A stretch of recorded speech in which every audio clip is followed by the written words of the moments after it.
today's World Insight. Key meeting between Chinese President Xi Jinping and German Chancellor Olaf Scholz, who is on his second visit to China. What do these visits mean for the deeply intertwined Chinese and German economies? Top takeaways from the Chancellor's 3-day visit.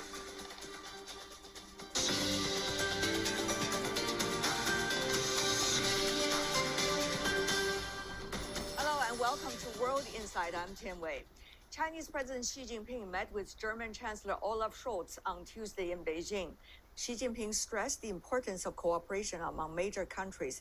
He says that the world's second and third largest economies, China and Germany's relationship transcends the scope of bilateral relations. It has an important impact on the Asian and European continents, as well as the entire world. The Chancellor wrapped up his 3-day visit to China, accompanied by some of the biggest names in German business. This is his second visit to China since the year 2022. The trip happened as China is Germany's biggest trading partner for the 8th year in a row in 2023, with over 5,000 German companies operating in China. This year also marks the 10th anniversary of China-Germany Comprehensive Strategic Partnership. As a bellwether of EU-China cooperation, could summit diplomacy between Chinese and German leaders be a leg up for China-EU relations? What are the top takeaways from Scholz's visit to China? It's time to loop in our panelists. I'm glad to be joined by Maximilian Bouquet, who is the Executive Director and Board Member of the German Chamber in East China. Good to see you. In Oxford, Matteo Garavaglia, Research Director from the Center for China-EU Relations with the School of Social Sciences and Tsinghua University. And also in Beijing, Cui Hongjian, Professor with Academy of Regional and Global Governance with Beijing Foreign Studies University. Thank you so much, gentlemen, for the three of you joining us. I want to start with you, with Maximilian. Now, you have been meeting with the visiting German Chancellor in China. Tell me more about what has been his feedback about his trip.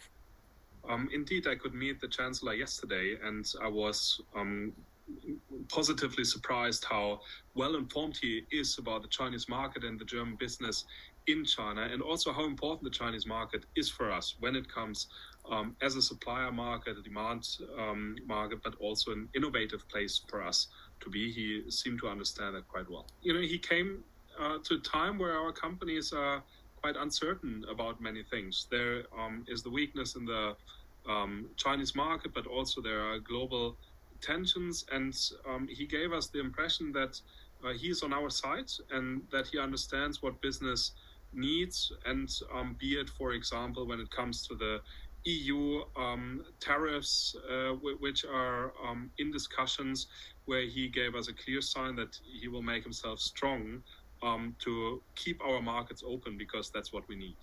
You have been working with many German businesses in East China, and you have been in China for years. So tell me more about what exactly is the nature of China-German business cooperation in China, especially where you are, East China, Shanghai included.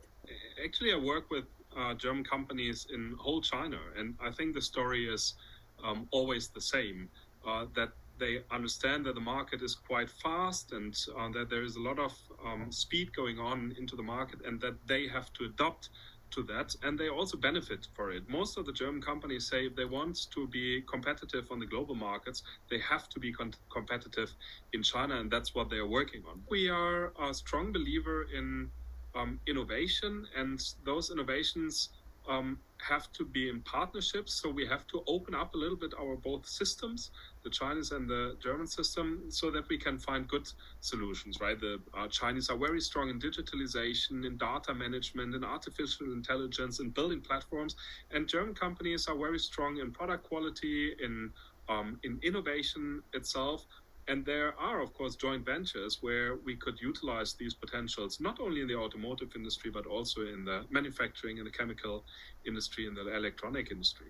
Regarding the visit by the German Chancellor, Mr. Cui, you have always been an expert in strategic studies. So he is coming at a very critical juncture, not only about China-German business relations, but also China-EU relations and the role Germany could play And at the same time, we see quite turbulence regarding some of the regional conflict. So how do you see his visit to China is more enriched by all the latest development?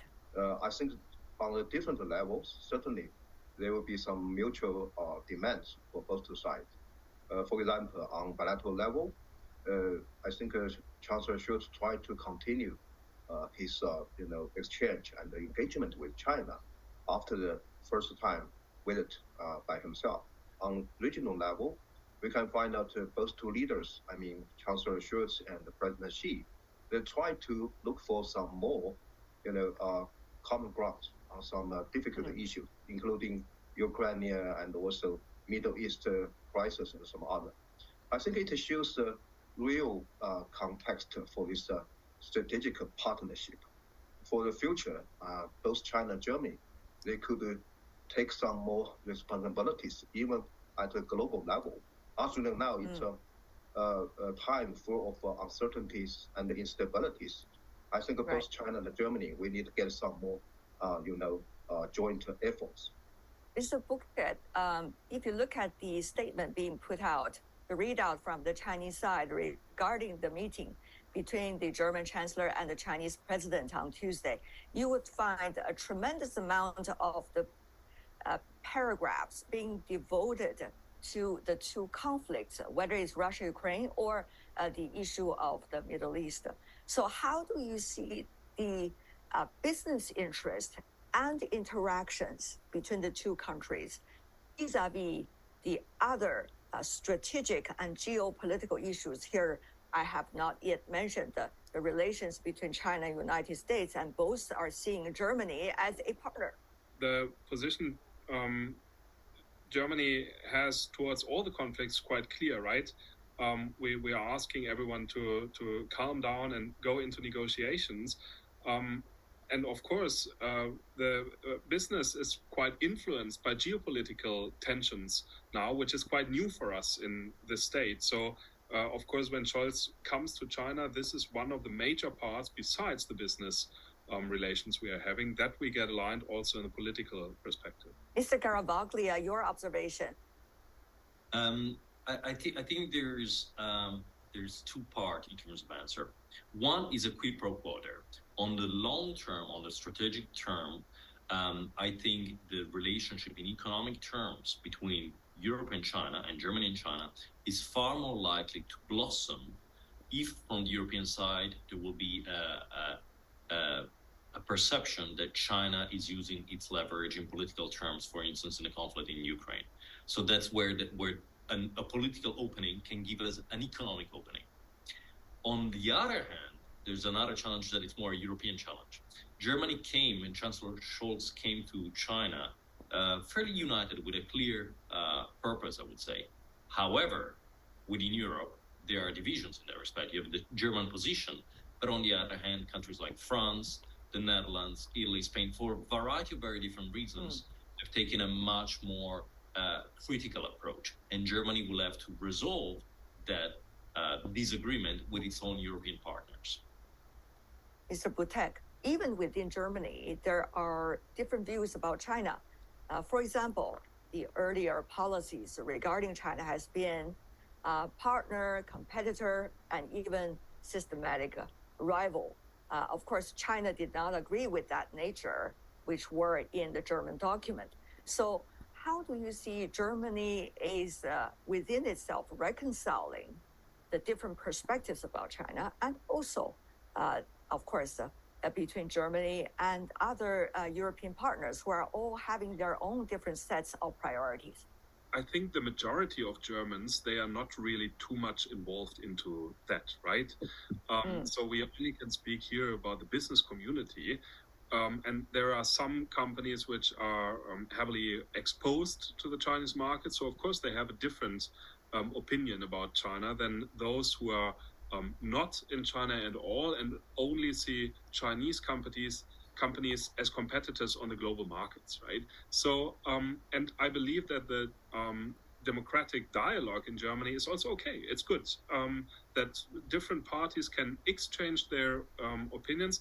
at the end, it counts what's then the measures will be, right? And there we can see that German companies, those being in China, are very committed to the market. And 90% of our companies say they will stay in the market. 50% say they will invest further. And that's what counts. And also, I believe that Chancellor came to China with a quite clear message: decoupling is out of discussion.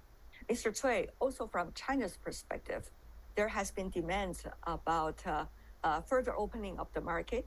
There has been debates about the so-called overcapacity issue. And yet we see that the German investment in technologies, for example, regarding EVs in China, has been increasing, and they're also creating partnership with their Chinese counterparts regarding EVs and beyond. So how do you see this very jammed discussion about priorities, problems, vis-a-vis realities, such as that your German counterpart just mentioned? I think that the China-Germany relations, we need to get some more efforts to help its reconstruction, because we need to get a balance between the different concerns, different priorities. Especially now, we can find that different from the past.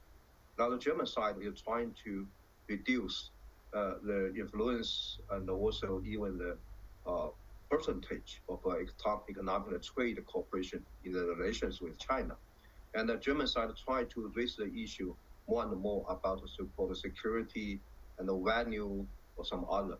But I think now it will take some more time for both sides to get familiar with this new situation and to get consensus on the new format for these relations.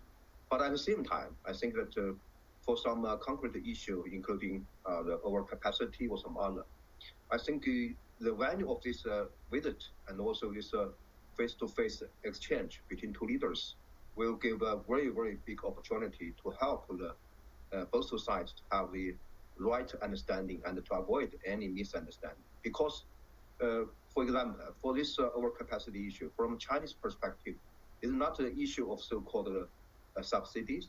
It's not the issue of overcapacity. It's an issue of now, because China has more and more competitiveness in some areas, including EV. So now the European side is not so familiar with this new situation. So we need to get a new, maybe cooperative, model to help both sides to understand the new situation. Another one is China regarded this progress in the EV as a result of its innovation. So once European side gives some, more protectionism attitude towards any kind of this new situation, it will destroy this environment and also the basis for the further cooperation. So I think now, maybe not only now, and for the future, we need to have this frequent exchange to avoid any kind of misjudgment and also mistakes. Mr. Butek? I believe that most of the CEOs in Germany see the answer quite clear how they can handle these overcapacity, and the answer is by becoming more competitive.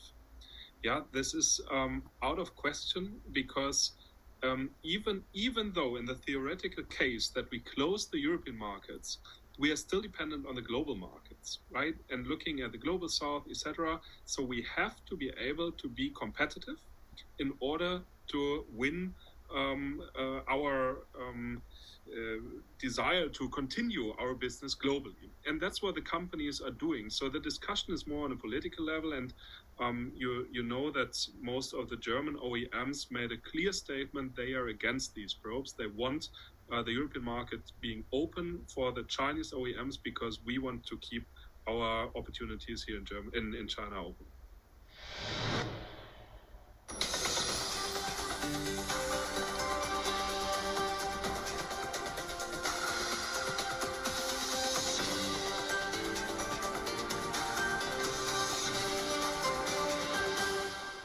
Let me go to other aspects of China-German relations. China-German financial cooperation has been very important, not only for the two countries, but also for the larger picture. We understand this time there's also important events being held by the two sides on that. What do you think are the takeaways from those events and also interactions? On the government-to-government mechanism, we have this high-level financial dialogue almost every 2 or 3 years. And on this regard, both two countries need to get some more, as we know, synergies of financial policies. And we need to get some, even sharing some, judgment or some analysis on this international financial situation. And also, not only, I think that it's also the cooperation or exchange between two currencies. As we know, as the biggest economy in Europe, Germany shoulder, the bigger responsibilities to help the stability and even the growth of euro in the international financial market. At the same time, as we know, the RMB's, we call the internationalization of RMB, become a very, very clear target for China to help its economic development and also to provide a more stable, support for this international financial system. So I think this cooperation or exchange on financial issue and in some, currencies cooperation become very, very valuable.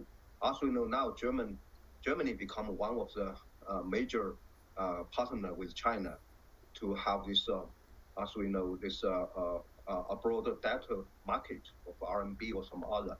So once we have some more stable and favorable environment, I believe this cooperation between China and Germany on financial issue and also on between euro and RMB will give us some more potential. Another issue is the foreign direct investment in China, especially from Germany. Mr. Bucat, there are more than 50% of the German businesses that say they are committed to invest in China. What do you see are the sectors that they are continuing, and how do they see the prospect? I believe that we see a restructuring of the Chinese economy, right? Away from the property sector rather to high quality growth. And those industries mentioned by the Chinese government and focusing on are a quite good match to the German industry profile, right? New materials, high tech, upgrade manufacturing, etc. So this comes with a lot of opportunities for our companies. Nevertheless, this also means a lot of new competition, and that's why 80% of those companies investing into China say that they investing to remain competitive, and that's something new. As in the past, they rather invested to grow further. Now they invest to remain competitive. How is that going to be translated in their actions and the way of doing things? We need to get faster, right? We need to be faster in bringing innovations to the market. We have to be more cost efficient. We have to target the requirements and demands of the Chinese consumers better and faster. In the automotive sector, we have to develop way faster than we do it for multinational companies. So these are areas where we have to localize more into the Chinese market to become more competitive. And how do you see, the desire of the multinational companies from Germany vis-a-vis small and medium-sized companies in Germany regarding China, for example? China became also very complex, and from a regulatory framework, from a compliance perspective, and of course for the pure investment you need into the country. So we see that the large, medium-sized companies are still investing, but for small companies, it's getting more and more difficult to get into China and find a competitive advantage. What about for the European businesses, generally speaking, Mr. Garavaglia? And how much do you see Germany is having its advantage among all its European counterparts now in doing business with China and also in China? Some of the challenges are mirrored. Some of the German challenges are European challenges in the sense that the regulatory framework and business practices in China are viewed as rather complex from a European perspective. So you have large transnational, multinational companies that do enter the Chinese market, but medium and smaller companies struggle and are much more hesitant to enter the Chinese market.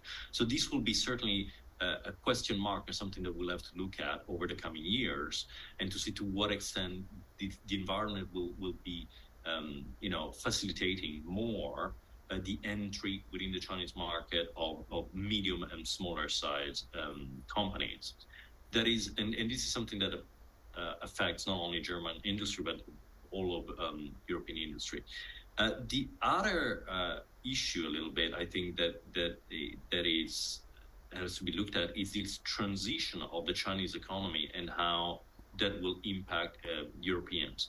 The way in which the Chinese economy is likely to shift and moving towards a higher end technological competition and focus will be handled in different ways if we're thinking about the German and Dutch approaches, for instance, compared to the approach that France and Spain will have, because they do come from different industrial bases. So this is a question, again, that Europeans have to address in their own internally in order to have a structured relationship with China. Right.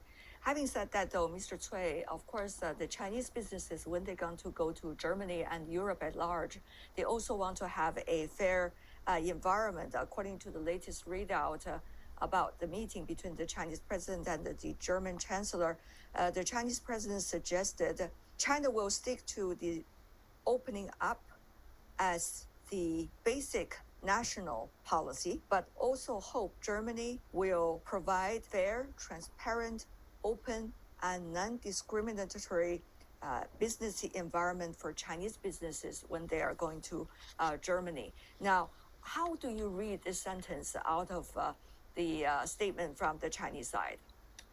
Now, maybe for the requirement from outside, especially from European side on China, is China should continue its opening up and reform policy. China should give some more confidence to the international community that China will be one of the most active market in the world. But I think the similar question for European side is also, recent years, to be more, worried about is it's a issue of competitiveness and even some more competition from China or some other emerging economies. Undoubtedly, European side imposed more and more, protectionist measures in a mostly unilateral way. Also, not only on this investor screening system or some, restrictions on export, on trade, or some other. So I think now for both China and Europe, what we need to do is, yes, China will insist its policy for opening up. China will have some more market access. But now the question for Europe is, Europe should not go back to the past, should not, have some more protectionism issues. Okay. Otherwise, it will give some more problem for the confidence, especially for some Chinese investors and companies. Mr. Butek. First of all, every Chinese company invested into Germany is a German company. So there cannot be any discrimination. Probably the president's referring to topics which relate to national security, etc., when it comes to electricity grids, networks, etc. But Germany's economy is highly export dependent. So we need open markets, and we know we cannot find open markets if we close our own markets. And this is the complexity we are in. But I believe that we all know we only will solve that with negotiations, to make our challenges clear, to make them understandable, to also build another level of trust, which might have lacked over the past years. We will not win if we simply close our markets, and at least Germany doesn't have interest. But that's also then the complexity of the European Union, that there are many member states, and also there needs to be an alignment with it. Before we go, I wrap up today's conversation.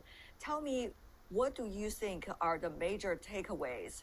Tongji University has historically been a university that focused very much in terms of international relations on the relationship between Germany and China. So that is not a coincidence. Even if the whole talk given by the chancellor was in German, which might have been challenging for some of the Chinese participants, maybe.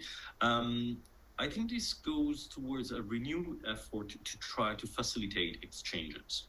I think that what China did a few months ago in terms of proposing a waiving of visas for certain European countries for short-term visits, I believe up to 15 days, it's a good sign. It goes in the right direction for both tourism and business, and it facilitates things. Where I think we should try to focus also is to promote long-term scholarly scientific exchange, because that is what buttresses then the relationship on the long term. And there, again, I think we went from one extremely open approach to suddenly a rather more restrictive approach on both sides, the Chinese and German one. And we, again, have to find some sort of healthy middle ground. Mr. Cui. Even now, it's still difficult for both sides to get everything done. But the basis and also the consensus is so valuable. So any kind of engagement dialogue could be encouraged. Mr. Butek. I believe it was a very good sign that he came, and also that he brought 3 ministers with him, right? The Minister of Environment, of Food and Agriculture, and of Infrastructure, which is a strong indication that he sees the German-Chinese cooperation on a way broader level than just on the state heads, right? And I've met also some of those ministers today, and they are also open to find cooperation and to find opportunities where can we actually work together, because we know all the challenges, we know we have to discuss that, but we also have to find opportunities and also topics where we have to work with each other in order to solve them, right? Energy, environment, food, medicine, etc. So I believe the best outcome we can see is really that there is a common trust regained to a certain extent, that dialogue formats could be discussed and aligned on, and I believe that this was very successful in this regard. Thank you so much for the 3 of you joining us. Maximilian Butek, Matteo Garavaglia, and Cui Hongjian. Appreciate it. And that's all the time we have for today. If you'd like to know more, search World Insight. Check out our YouTube channel. Follow us on X and Facebook. I'm Tian Wei on behalf of my team. Thanks for being with us. Bye for now.